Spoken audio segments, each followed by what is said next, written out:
Listen, buddy, you had her once and you let her go. I got the contest to win here today.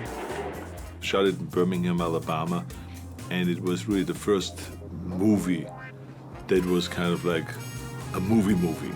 And it was a lot of pressure to pull it off because I was one of the three leading characters, and I always wanted to be a leading man, and then I always didn't hear my chance. So I wanted to make sure that I don't blow it. So I hired a private acting coach and went through the script over and over again and all this. But I was ready for the movie then when I got on the set. Yeah.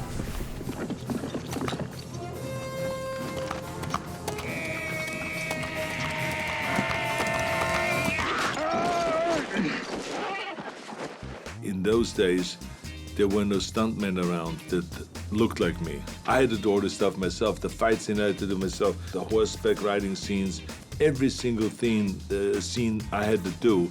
And so therefore, I got a lot of injuries. It was one day when I was running away from this wolf, and I climbed up the rocks, and they released that wolf a little bit too early, and he caught up with me. He jumped, and he caught me as I was climbing up this wall, and I fell backwards down into this rose bush. God damn it. I cut my back. They had to be stitched up right there on the set right afterwards and all this stuff. So those kind of scenes and those kind of injuries happen all the time throughout the whole movie.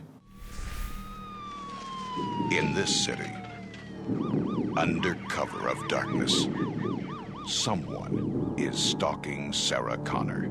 I wanted to play the Reese role. And then we had lunch for the first time, and I kept talking about Terminator. I was there to get the role as Reese, but I kept saying to him, he says, by the way, make sure that whoever you hire for Terminator, he says, right now it looks like O.J. Simpson is playing Terminator. I said, but whoever you have, I said, make sure that the guy really practices to be a machine. You got to look at the Yul Brynner character, I said, in Westworld. I said, he could not, when he, changes magazines of a gun, he cannot look down and look of what he does. Everything has to be like a machine. Also the way he rides the motorcycle, so he should not look down at the stand or to start the motorcycle, looking down at it. It's just everything has to be looking straight ahead and be this machine. And he eventually said to me, he says, why don't you play the Terminator?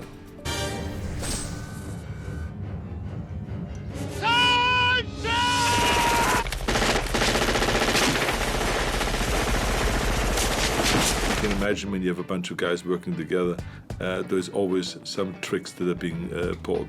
And I remember that I just got married, and on my honeymoon I went to the set of Predator, and there was a big mistake. So that the first night, I remember Maria and I, we checked into the hotel room, and she wanted to take a shower, and all of a sudden she opened up the curtains, and the whole bathtub was filled with frogs, and they were all jumping around. She freaked out. So that was the end of that honeymoon idea.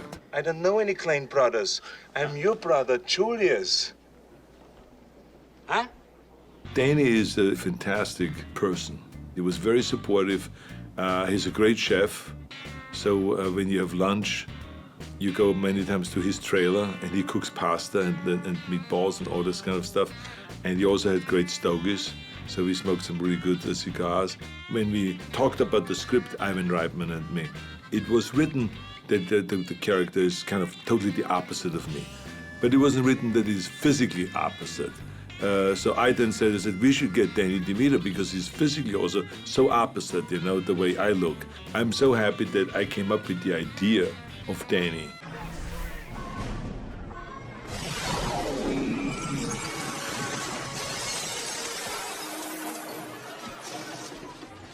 Running after a train and smashing the window in with the gun. They did not explode the window before I hit the window with the gun. So therefore, I cut my wrist deep, and I had to get stitched up during lunch break, which was like at midnight, because we were night shooting. After I was stitched up and everything like this, we hit the bandages. We pulled the jacket all the way to the front and taped it up so we don't see the bandages. And then the idea was to dive through the window. So that's what I did, hit it, and then just jumped in through the window. And if someone gets upset, you say, chill out. Or you could do combinations. Chill out. Think what? That's great. See, you're getting it. No problemo. I thought it was really a terrific idea to make the character, go from evil villain to being a protector. And then I think the relationship was really well written between me and the kid. John Connor always tried to have me kind of adopt human characteristics and stuff like that. So I thought it was just really well written, and that it brought a lot of emotional elements into the whole thing. I slipped the dress down slowly.